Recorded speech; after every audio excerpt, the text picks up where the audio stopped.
First on the Gulf Coast with breaking news and weather. Fox 10 Live starts now. And first at 3, new details this afternoon about a shooting that sent 2 women to the hospital. It happened this morning, and Mobile police say the 2 women were sitting inside a parked car on Rapier Avenue when someone known to them opened fire.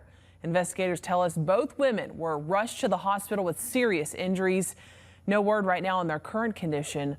Officers and detectives spent most of the morning gathering evidence, taking pictures of the scene, and talking to witnesses. As of right now, MPD says they don't know what led up to the shooting or have any suspects in custody. If you know anything about this, please call Mobile Police right now. And we want to welcome you into Fox 10 Live today. So glad you could be here with us. We have a lot to talk about today. It is Tuesday. I'm Shelby Myers. New details about that mass shooting at a skyscraper in New York City. 4 people were killed, including a police officer. The suspected gunman, 27-year-old Shane Tamura, turned the weapon on himself. Preliminary investigations show the gunman may have intended to target the NFL offices there, but apparently took the wrong elevator. NYC's Mayor Eric Adams says a suicide note was found in Tamura's pocket expressing grievances with the NFL and saying he suffered from CTE, a disease linked to head trauma. In the note, he asked for his brain to be studied. Police say Tamura used an assault-style weapon in the attack. New York's Governor Kathy Hochul is calling for a nationwide ban on assault weapons in light of this shooting. A memorial is expected to be held outside of the office building later tonight. Sean Diddy Combs' legal team demanded the disgraced music mogul be released from jail today and even promised a $50 million bail package, including having Combs give up his passport. The rapper remains behind bars following his July 2nd conviction on federal charges of transportation to engage in prostitution. Now his legal team has made another plea for the rapper to be released until his October 3rd sentencing hearing. Combs was acquitted of his most serious charges, racketeering and sex trafficking. Lawyers for Combs argue his, quote, swingers lifestyle with his ex-girlfriend is not enough to keep him locked up until sentencing. All right, it's time now to check in with Steve Alexander for a look at the local stories that our crews are working on right now. This is Steve Alexander on the assignment desk. In addition to the Rapier Street shooting that we're following, Baldwin County authorities say that an immigration detainer has been placed on a man arrested for attempted murder. This for a stabbing at a soccer game in Summerdale over the weekend. We'll have details on that. Also, a rosary and a prayer service is scheduled for a McGill Tulin senior. We reported on this, who drowned Sunday night while kayaking in North Alabama. Ashlyn Mitchell is working on a story about some new Dauphin Island disaster preparedness, which is going on. A group of working to try to create a crisis plan for the island in times of need. And the Gulf Shores City Council makes a decision on whether or not Sand in My Boots Festival will be back next year. And we've seen some pictures of these thunderstorms. Sometimes they're way off in the distance. Yeah, it's really cool when you guys take these pictures and send it to us. So keep on doing that. We're going to keep showing them. And we've got some right now to show you guys.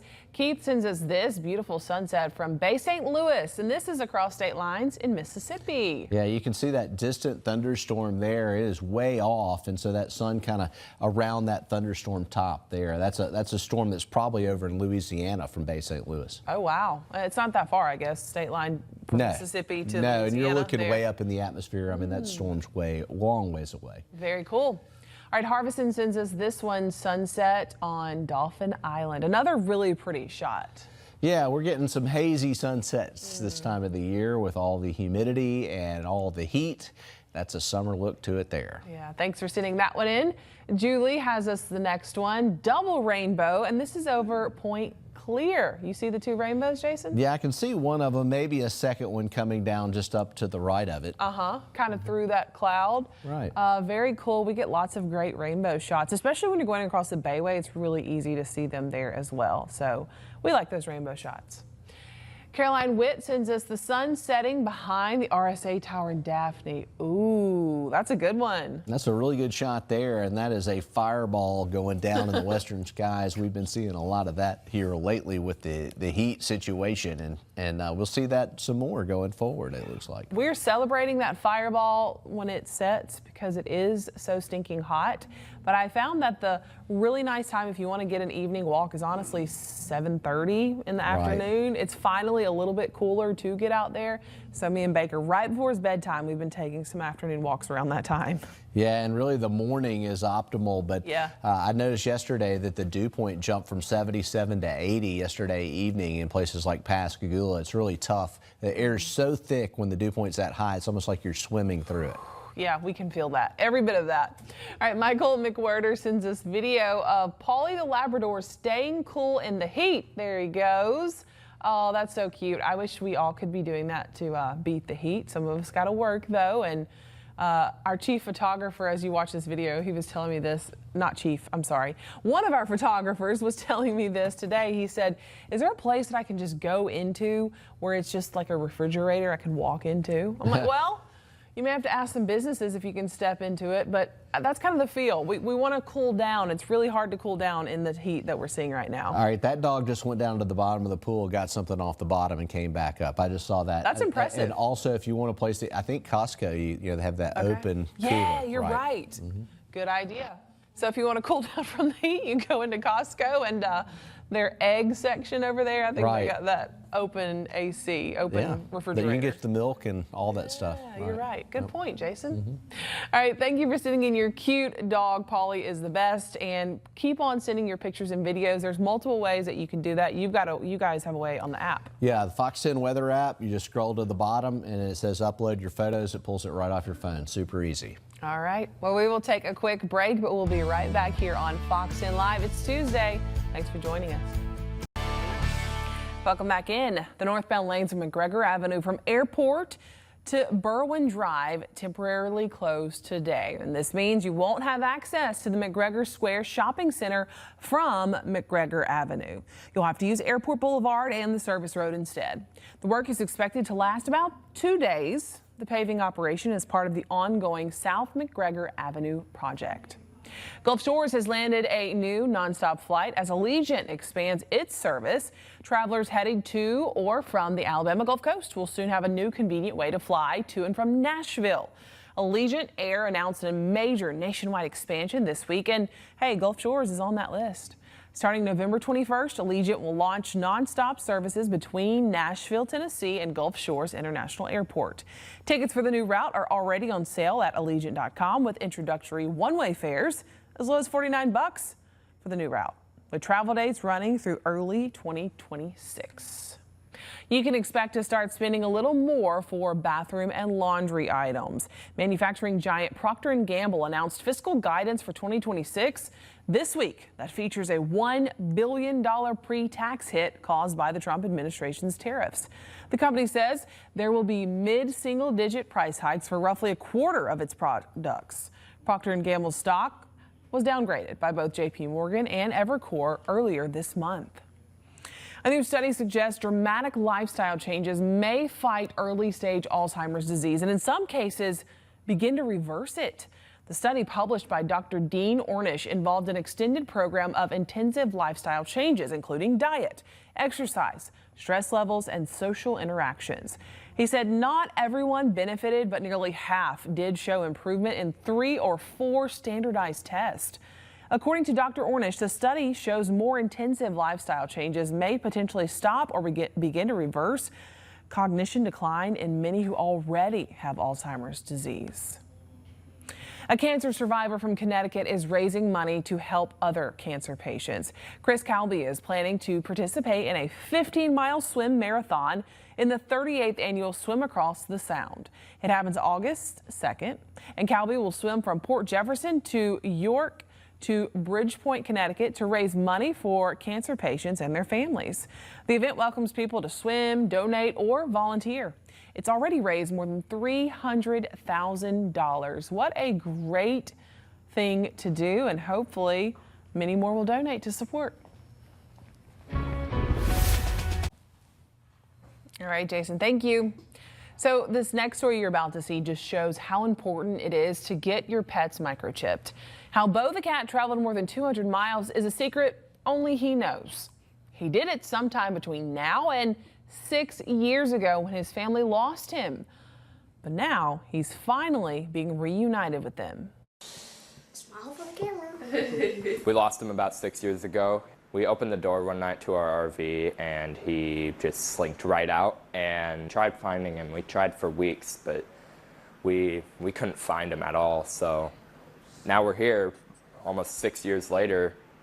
I found him it's been about 5 weeks now. I had him for 3 weeks and he just showed up one day and I began feeding him, and he's a love bug, and I said, okay, I've got to bring him to the vet, have him checked, and he had a chip and he had a family.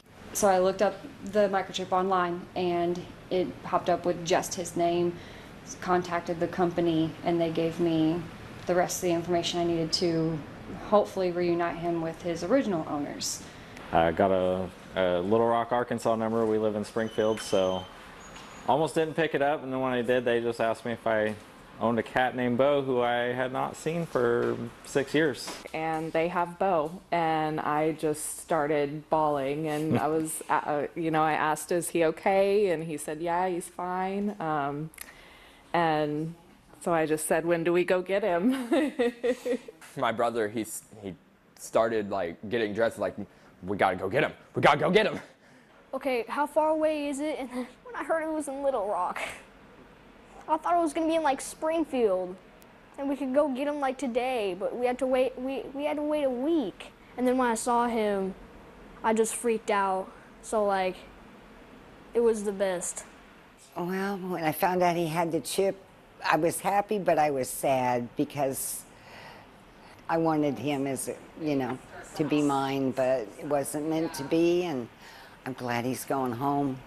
Pretty amazing story that for 6 years, we love to have, something amazing like this, but also to showcase how important it is to have your microchip and to have it registered with current information. Absolutely. What a wild story.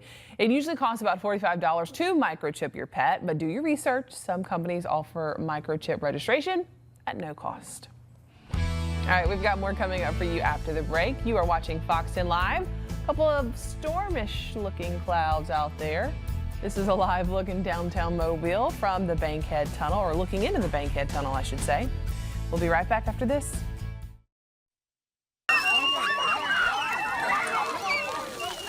Oh, how fun. What better way to cool off than a splash pad?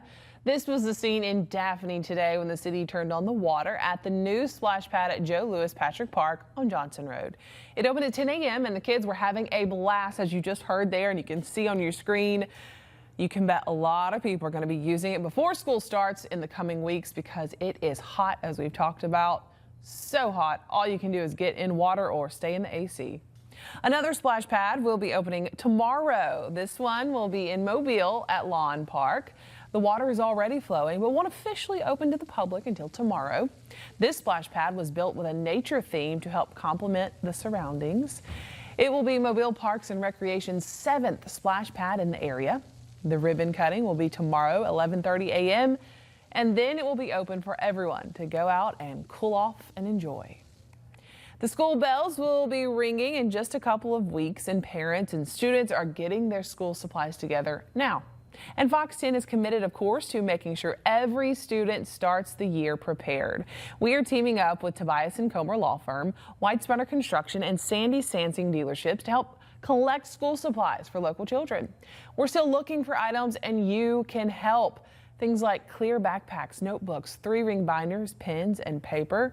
All those donations will go to children in the care of Mobile and Baldwin County DHR. A full list of needed supplies and drop-off sites is on our website, fox10tv.com, and we are taking donations through the end of this month, so please bring them in if you can. And you know what? It's going to help a kid in need, so it's all for a great cause. All right, get your sauces ready and gather a lot of napkins. Today is National Chicken Wing Day. To celebrate, a number of restaurants, including Wingstop, Popeyes, and Buffalo Wild Wings, which we have local, are offering deals and promotions. Visit their websites and the apps to get all the details in case you want to snag some yourself. Personally, I love chicken wings. I like mine usually with like a barbecue-y or sweet kind of barbecue sauce. I know you've got just the buffalo, the typical wings a lot of people like, but those are actually not my favorite. So maybe that's going to be our question of the day. I don't know, but tomorrow is Wednesday. We're going to have a question of the day for you, so look out. Stay tuned to our social media pages to see what that is. And thanks for joining us. We'll see you tomorrow.